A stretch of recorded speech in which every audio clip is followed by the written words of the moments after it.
സമീപകാല ചരിത്രത്തിലെ ഏറ്റവും മോശം കാലത്തിലൂടെയാണ് മാഞ്ചസ്റ്റർ യുണൈറ്റഡ് കടന്നുപോകുന്നത്. കഴിഞ്ഞ സീസണിലെ മോശം പ്രകടനത്തിനു ശേഷം എറിക് ടെൻ ഹാഗിനെ മാനേജറായി നിലനിർത്തിയത് തെറ്റായിപ്പോയെന്ന് തുറന്നു സമ്മതിച്ച് മാഞ്ചസ്റ്റർ യുണൈറ്റഡ് ടീം ഉടമ സർ ജിം റാറ്റ്ക്ലിഫ്. സാഹചര്യങ്ങൾ അനുകൂലമായിരുന്നുവെങ്കിലും ആ തീരുമാനം വളരെ തെറ്റാണെന്ന് തെളിഞ്ഞതായി റാറ്റ്ക്ലിഫ് പറഞ്ഞു. BBC-ക്ക് നൽകിയ അഭിമുഖത്തിലായിരുന്നു യുണൈറ്റഡ് ഉടമ മനസ്സ് തുറന്നത്. ഞങ്ങൾ എറിക് ടെൻ ഹാഗിന് ആനുകൂല്യം നൽകിയിരുന്നു.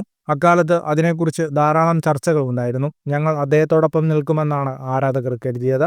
എല്ലാത്തിനുമൊടുവിൽ അത് തെറ്റായ തീരുമാനമായിരുന്നു. അതിനാൽ അതിന്റെ ഉത്തരവാദിത്തം ഞാൻ ഏറ്റെടുക്കുന്നു. അതിൽ കൂടുതലൊന്നും പറയാൻ കഴിയില്ലെന്നും റാറ്റ്ക്ലിഫ് പറഞ്ഞു. യുണൈറ്റഡിന്റെ മോശം തുടക്കത്തെ തുടർന്ന് ടെൻ ഹാഗിനെ സീസണിന്റെ മധ്യത്തിൽ യുണൈറ്റഡ് പുറത്താക്കിയിരുന്നു. പകരം റൂബൻ അമോറിമിനെ മാനേജറാക്കി. എന്നിരുന്നാലും പ്രീമിയർ ലീഗിൽ നിലവിൽ യുണൈറ്റഡ് 14-ാം സ്ഥാനത്താണ്.